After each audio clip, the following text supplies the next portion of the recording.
না, অবশ্যই আমরা হ্যাঁ ভোটের পক্ষে। শুধু এই হাদি না, এমন হাদি আমাদের বাংলাদেশে আরও হাজার হাজার হাদি দরকার।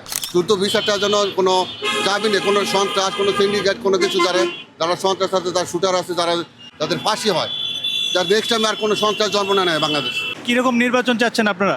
আমরা তো চাচ্ছি একটা ফেয়ার নির্বাচন হবে বাংলাদেশে, যাতে 17 বছর যারা ভোট দিতে পারে নাই, নতুন প্রজন্ম তারা যেন ভোট দিতে পারে। আপনারা কিরকম সরকার চাচ্ছেন, যে নতুন সরকার? আমরা চাচ্ছি যে নিরপেক্ষ ইনসাফের একটা সরকার চাচ্ছি।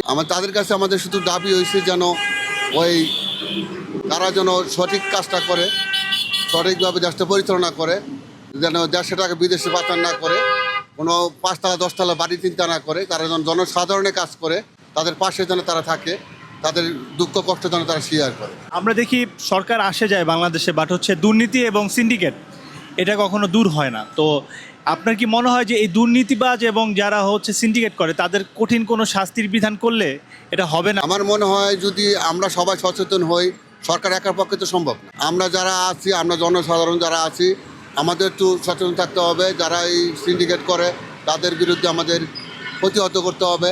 সরকারকে ধরিয়ে দিতে হবে যে তারা ওই জায়গায় সিন্ডিকেট করতেছে, আপনারা ওইটা ব্যবস্থা নিন। আপনারা কোনটার পক্ষে, হ্যাঁ ভোটের পক্ষে নাকি না ভোটের পক্ষে? না, অবশ্যই আমরা হ্যাঁ ভোটের পক্ষে। যারা 24শে গণ অভ্যুত্থানের কারণে আজকে এইসব মানুষ এই স্বাধীনতা পাইছে, অবশ্যই হ্যাঁ ভোট।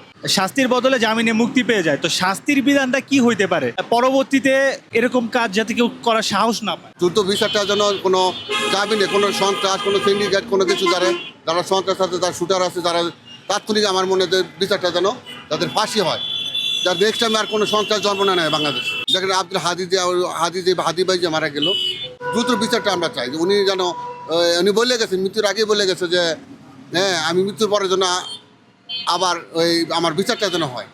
শুধু এই হাদি না, এমন হাদি আমাদের বাংলাদেশে আরও হাজার হাজার হাদি দরকার, তার দ্বারা কিন্তু তার সঠিক বিচারটা যেন আমরা পাই।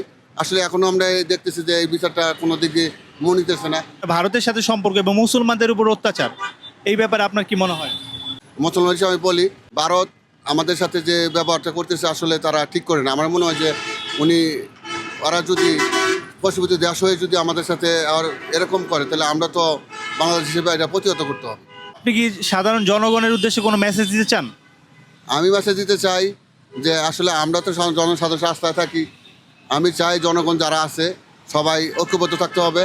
যা কোনো ইয়ার বিরুদ্ধে আমাদের প্রতিহত করতে হবে। সিন্ডিকেট বলেন, যা কোনো কিছু হোক, আমাদের সবার সাথে যারা ভালো কাজের প্রতি আমাদের উৎসাহিত হতে হবে, খারাপ কাজকে না ভুলতে হবে।